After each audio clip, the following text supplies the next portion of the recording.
Hello and welcome to another episode of Rage Against Sheens. Today we're going to talk about pimples. Pimples affect everyone from someone who's 13 years old to someone who's 42 years old. 80% of the people are infected by pimples at one point in their life. So what are pimples? Basically, pimples are caused due to sebaceous glands which are inside our pores. They secrete sebum, which is basically oil. This sebum is very sticky. And since we are continuously shedding dead skin cells, these skin cells might get stuck to sebum. If they get stuck to sebum, I know it's a very funny word, if they get stuck to sebum, it clogs the pores and hence you get a pimple. Pimples can also be caused due to puberty.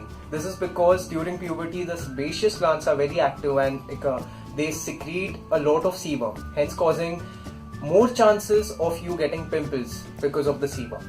Also, it is caused in people who are more sensitive to testosterone in their blood. Normal levels of testosterone cause them to have pimples.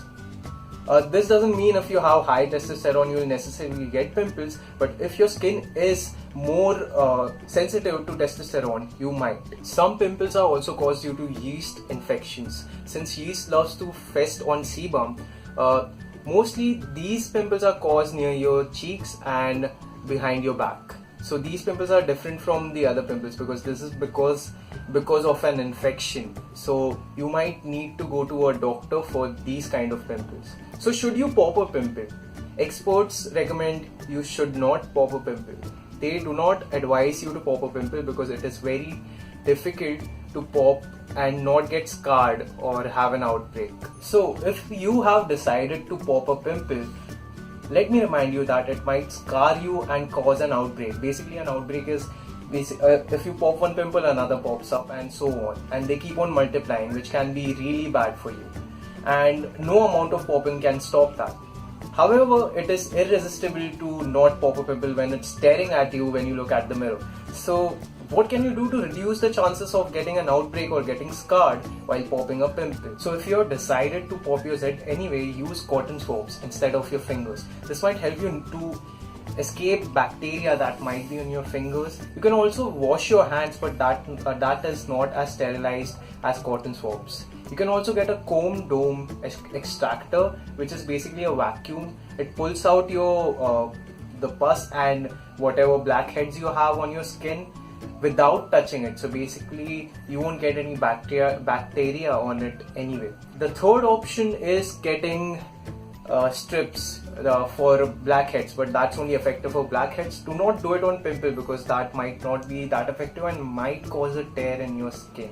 Okay, so even after popping your zit, if you have inflammation all the time on your skin, do go to a doctor. He might prescribe you with some medicines. So what if you already popped your pimple?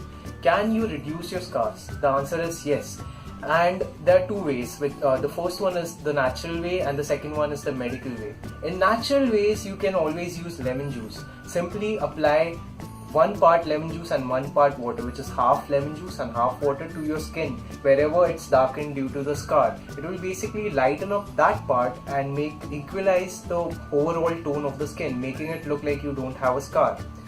You can apply it for 15-25 minutes or you can put it overnight as a mask. Okay, so the second natural way is to put baking soda. Basically put 1/3 baking soda and 2/3 water. It'll become a paste and just apply it to the scarred area. Baking soda doesn't make your scarred area lighter, it just exfoliates that particular skin. So avoid the rest of the area and just apply it to the scarred area. It will basically exfoliate the skin and help you regenerate new skin in that particular area. The third tip, which is the natural way of reducing your pimple scar, is honey. Honey has antibacterial properties. However, this should be raw honey. You can't just go into a shop and get over-the-counter honey and apply it to your skin. And also use a Q-tip while applying the skin to wherever you are scarred. So the fourth tip is very easy. It's just applying ice cubes.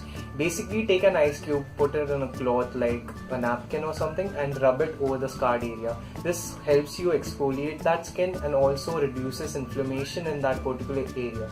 This is not for scars that have become black and that have aged. It is only for the scars that those are new and those are inflamed and red. So the second way is the medical way. You can always get a laser treatment, which basically reduces the darkness in that particular spot or vaporizes the whole scar. It depends on which laser treatment you go for.